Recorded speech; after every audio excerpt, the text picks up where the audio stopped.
Hey, Mintman Preparedness here. So we're going to go ahead and jump into our third video on the series I'm doing on preparedness for beginners. So in the first video, we talked about the physical structure, your actual residence, water, food, and medications, over the counter and prescription.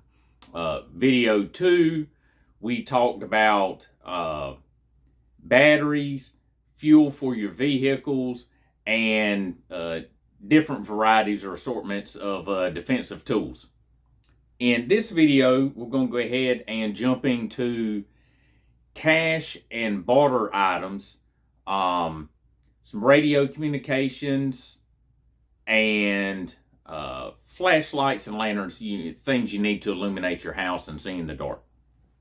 So with the cash system, you have to think about during an emergency situation, really about any type of emergency situation. Banks aren't going to be open. ATMs, is there power? If there's no power, the ATM's not going to work. If there's an issue with the banking system, such as a cyber attack, ATMs, the banking system may be down. And, if all of that is actually working, other people may have had the same idea as you and got to the ATM first, and there may not be any cash in it. So it's always a good idea to have cash on hand. Keep it where you can get to it, not in a safety deposit box in the bank.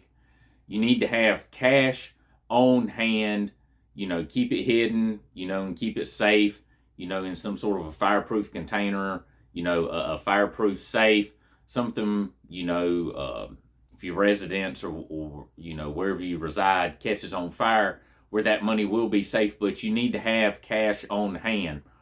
That money also needs to be in an assortment of bills. Don't just go to the bank and tell them, you need $500 in cash. They're probably going to give you five $100 bills. Most places won't even accept 100. A lot of places won't accept the 50. You need to have smaller denominations of money. You need to have, several $100s in ones, fives, tens, 20s. Have some 50s and have some hundreds. Some businesses still do, especially if you're making a large purchase, will still accept those. So it's good to have, a variety of bills available. Also, keep a little stashed away in your vehicles. Me personally, when, I go out of town, on vacation or whatnot, I have a good variety of bills. Enough money, I feel, that if I need to get something fixed on the vehicle, if I've got to buy, food and water supplies, if I need to, pay for a ride to get, myself and my family back home, I travel with a good bit of cash just in case. I don't keep it on my person. I keep it hidden away, but I have access to it. Cash is important in an emergency.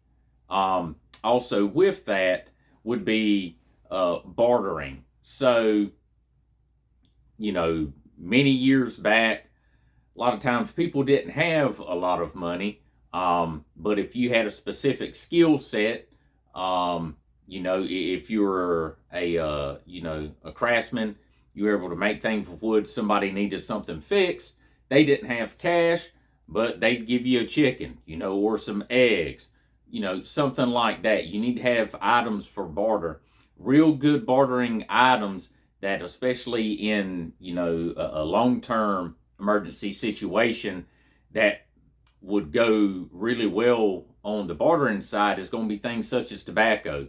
People that smoke or dip, that would be something that they hadn't been able to get their hands on. If you have some, that's a good idea.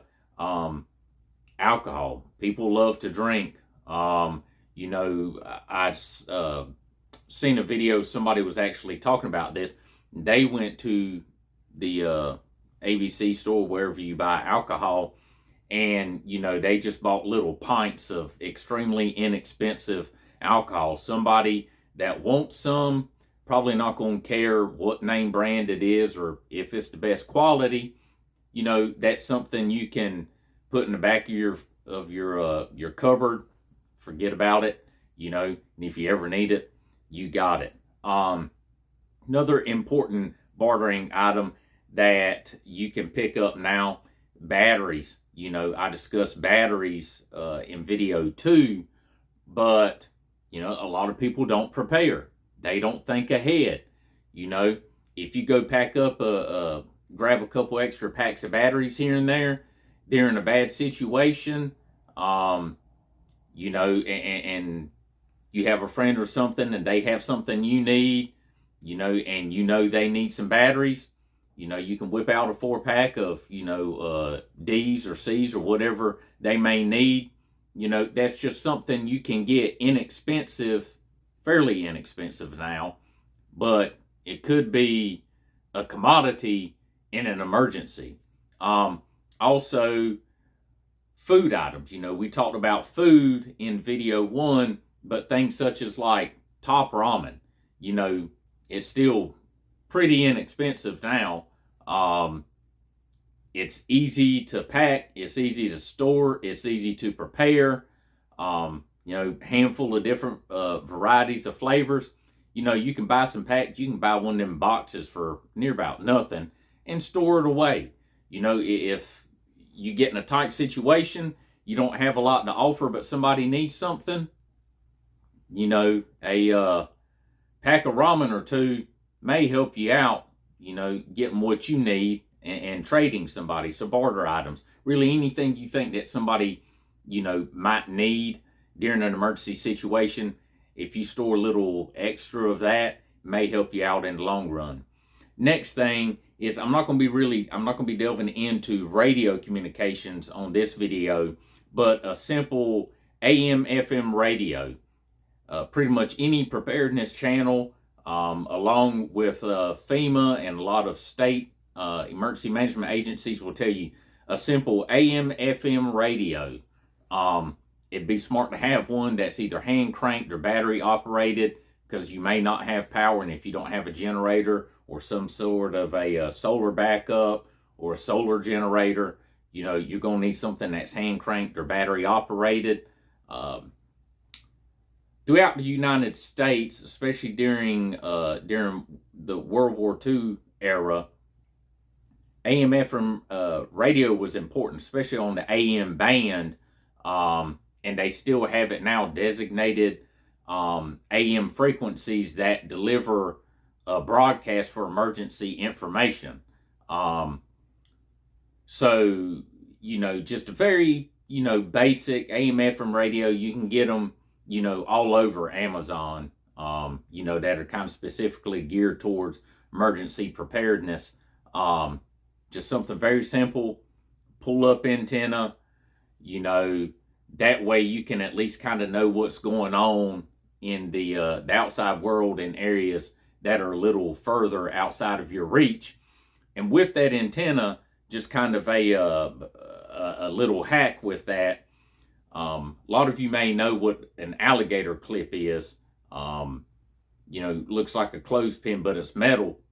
So if you get one of those, you don't really have to have one, but it's better if you have this. But if you get one of those, you can get them all over Amazon. You probably can get them at the craft store, and you get you a section of just very simple, speaker wire or just a piece of scrap wire. If you attach that alligator clip to your actual copper wire on the inside of it, you can attach that clip, the alligator clip, to the antenna of that AM/FM radio, and you can hang that simple piece of wire up, and it'll expand the ability of that radio to grab signals. So you may be able to get radio broadcasts that are coming from a little further away than what you would be able to get with that little, 6 to 12 inch antenna, whatever may be on that radio. I have one set up for one of my AM FM radios, but I built one that's actually inside of a piece of PVC pipe, and it's on top of a 30-foot antenna mast. So mine's way up there, and I've got the wiring ran all the way down to where I can just clip in the alligator clip to the antenna. Really extends your ability to be able to pick up some broadcast signals. So the last thing I'm going to touch on today, try to keep this video a little bit shorter than the ones I've been doing that were like 26 minutes long, is flashlights and lanterns. And I'll go ahead and add another one, a chem light, or what a lot of people refer to as a glow stick. Those three items provide illumination. That illumination is, going to be dependent upon, exactly what you have. So when I was growing up, pretty much everybody had those old 2D plastic Rayovac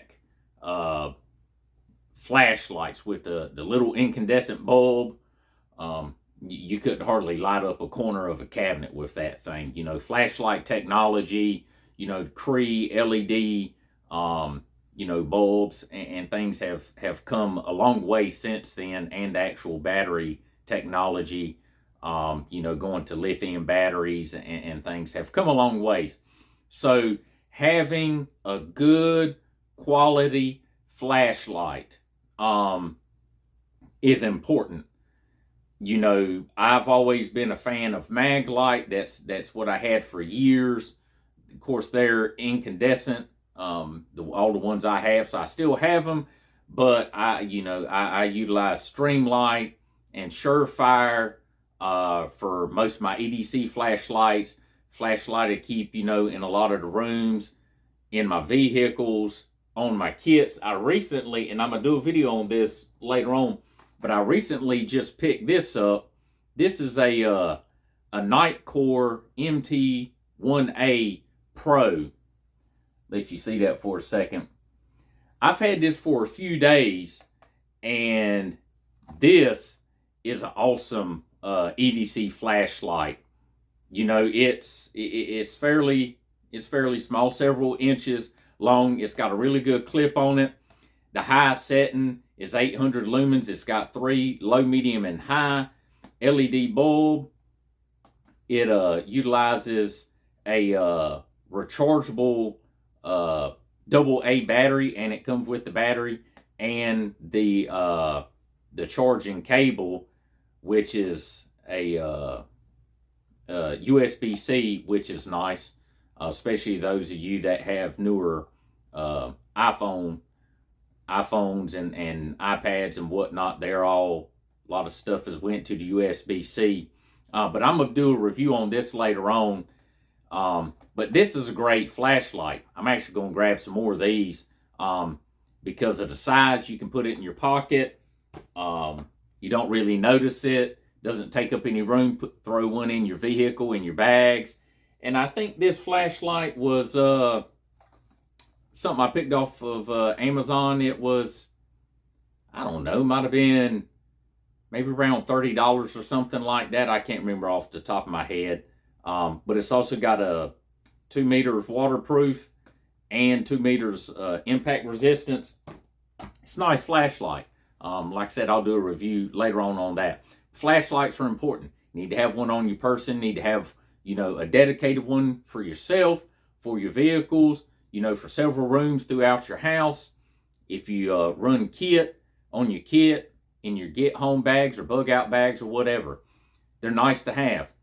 But they don't do the job that a lantern does, a nice battery operated LED lantern. You can set that up on your table, hang it from a hook, hang it from the door, whatever, and cast some nice illumination, in an actual room that you're occupying, if you're in the living room or bedroom or whatever.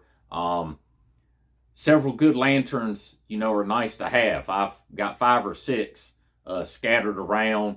And during storms, I'll actually take them out from the closet and, put one in the bedroom, one in the kitchen, one in the living room, That way you're not bumping around in the dark if it's, at nighttime trying to get to the lanterns. It's right here.